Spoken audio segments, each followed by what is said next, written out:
Thank you, Felix. Thank you, Baron.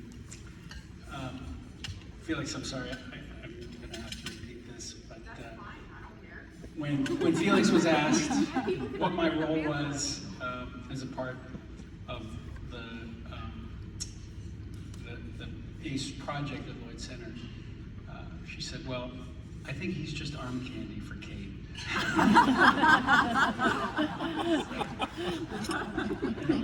That's okay. It's really great to be here. Thanks everyone for coming and for supporting this fantastic organization. I mean, it's just so great to sit here and listen to these students talk about their experience. This is really a special organization. I want to thank the ACE Board of Directors for all the work they do, especially all the mentors, and Iris for inviting me to be here today. Iris asked me to share a little bit about my career path and how I got here, and also to talk a little bit about Lloyd Center. The theme of my story is one of remaining open to possibilities and finding unexpected opportunities. So here we go. In my freshman year of high school, I took a basic electricity class. The shop teacher, Mr. Treese, taught the class, and at the time, I had no idea what an electrical engineer was or what they did, but by the end of the class, I decided that I wanted to be one. So when I graduated from high school, I entered the electrical engineering program at the University of Dayton. By the end of my sophomore year, deep in the throes of physics and calculus and field theory, I was really questioning my decision. What am I doing? But I figured I was halfway through and I would stick it out, and I'm really glad I did. After graduation, I was offered a job at Westinghouse in Lima, Ohio, made famous as the scene for the show Glee. This division of Westinghouse made aircraft electrical systems, and the job was in the marketing department. It was not what I expected, but it was a great opportunity. The company had just certified a new electrical system for the Boeing 737, and it was being offered as an option on all new airplanes. This is long before any of the 737 MAX issues. I was enlisted to visit every airline that flew the 737 to promote this new system. There are a lot of airlines that fly 737s. It took me all over the world, from Australia to Iceland, and I really loved it. A few years later, I was offered a job as the Westinghouse representative to Boeing in Seattle. Anything having to do with Westinghouse electrical systems at Boeing was my responsibility. From delivering spare parts to the production line to setting up meetings with high-level executives. It was a great job, and it was during that time that I fell in love with the Pacific Northwest. While I was working in Seattle, I met some guys here in Portland who had a small aerospace company called Flight Dynamics, and they offered me a job. Flight Dynamics designs and builds head-up displays for commercial airplanes. Now, this technology had been on military aircraft for some time, but it was just beginning to be introduced into commercial aviation. In this new role, I was moving even further away from an engineering position and more into technical marketing, which suited me fine. One of my favorite parts of this job was because of the fact that I was dealing with a lot of European airlines. I managed to convince my boss that it would be a good idea for me to keep an apartment in Amsterdam, and I really enjoyed that. While I was working for Flight Dynamics, I met my future wife, Lauren, who's here with us today. It was here in Portland. She was working for Nike, and at the time that we got married in 2001, we were both traveling a lot, and within 2 years, we had 2 little boys. So at that point, I realized a couple of things. Number one, traveling as much as I did and having a family was not going to work out. And the second was that I felt completely disengaged from the city of Portland. I really felt the strong need to be more engaged in the civic life of our city. So when Lauren went back to work after her maternity leave, I took a leave of absence and stayed home with our boys.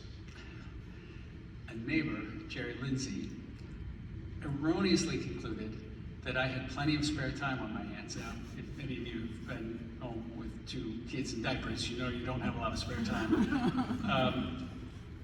Jerry nominated me in absentia to be the president of the Overlook Neighborhood Association in North Portland. Not what I expected, but a great opportunity. I became really interested in what was happening in the neighborhood and in the city overall. The Max Yellow Line had just opened, and development was beginning to happen along the Yellow Line. I also joined the Interstate Corridor Urban Renewal Citizens Advisory Committee, the ICRAC, which is the worst acronym in the world. I found myself talking to a lot of developers who were presenting their projects at our neighborhood association meetings, and I got really interested. And then I got a call from my brother-in-law, Pat Callahan. Pat had been working for Equity Office Properties in Seattle. EOP, as some of you probably know, is one of the largest commercial landlords in the country and also in the Pacific Northwest, with about 20 million square feet just in our region. Sam Zell, who ran EOP, decided to sell the entire operation, and Pat decided to start his own firm. When I first met Pat, we were both in college, and his dream was to become the mayor of Cincinnati. After he'd worked in politics for a while, he realized that he could have a bigger impact on the urban form of a city by working in the private sector than he could by working in the public sector.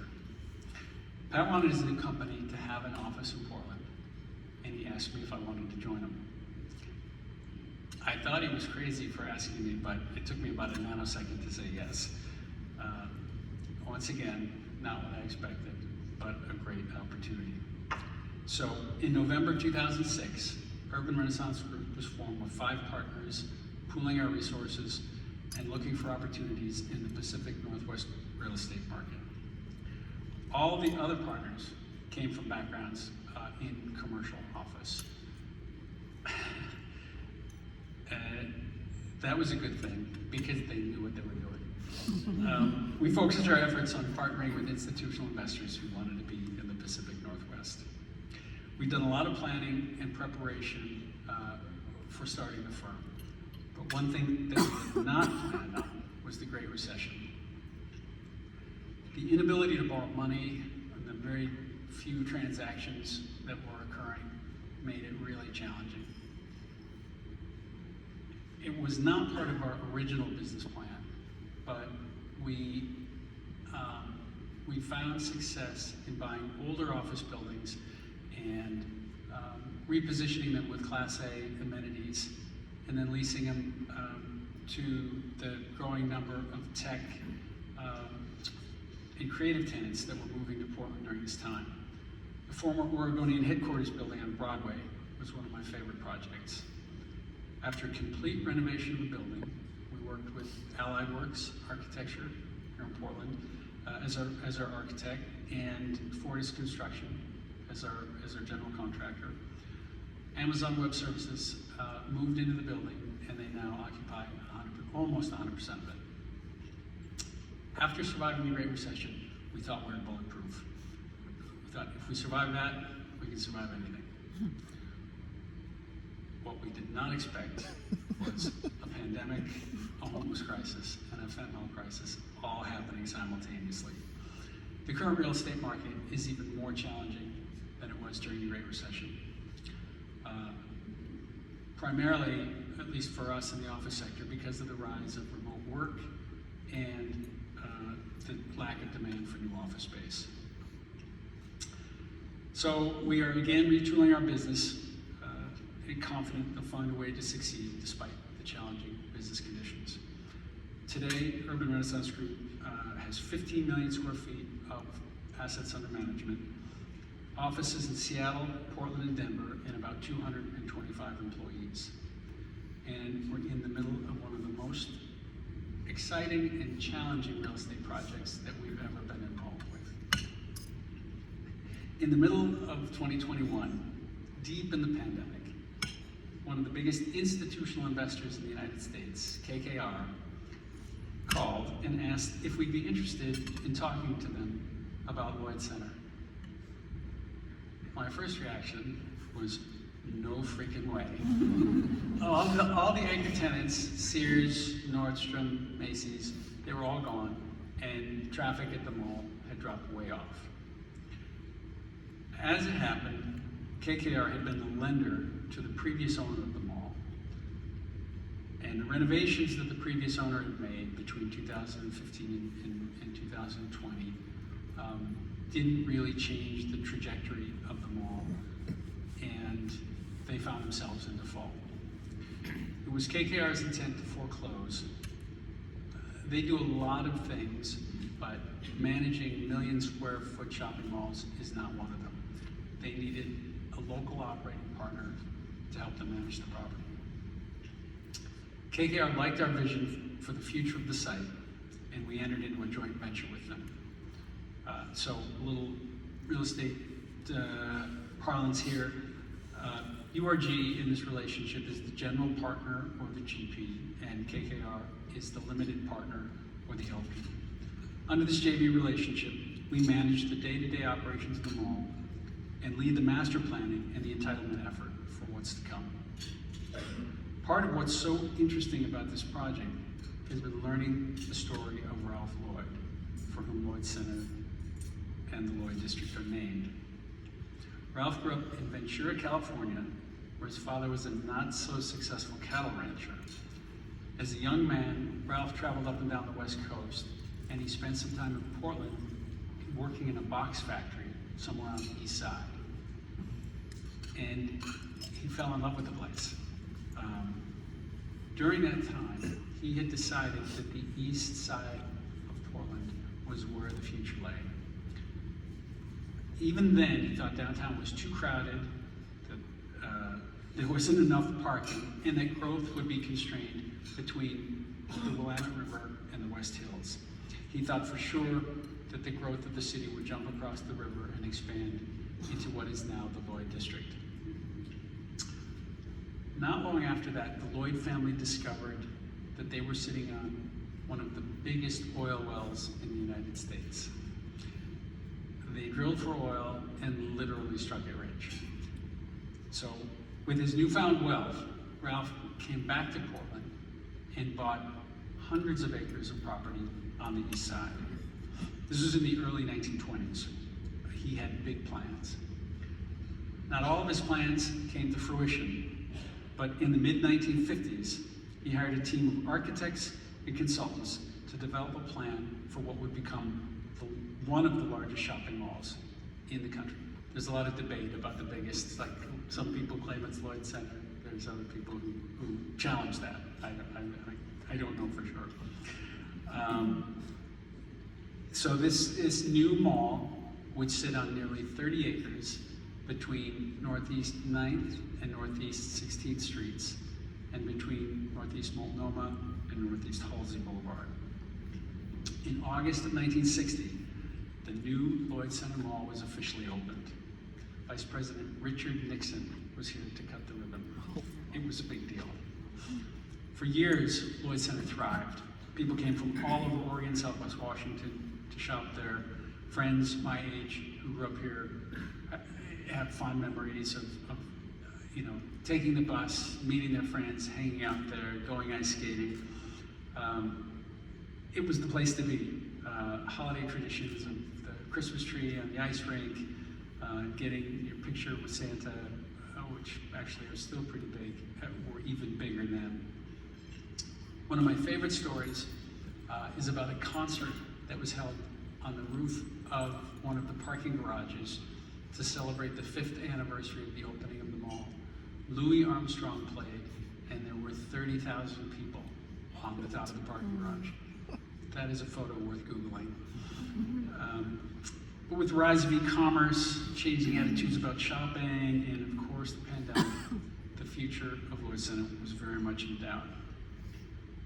Since partnering with KKR in December of 2021, we formed a design team with architects, engineers, and planners to develop a vision for what will come next at Lloyd Center.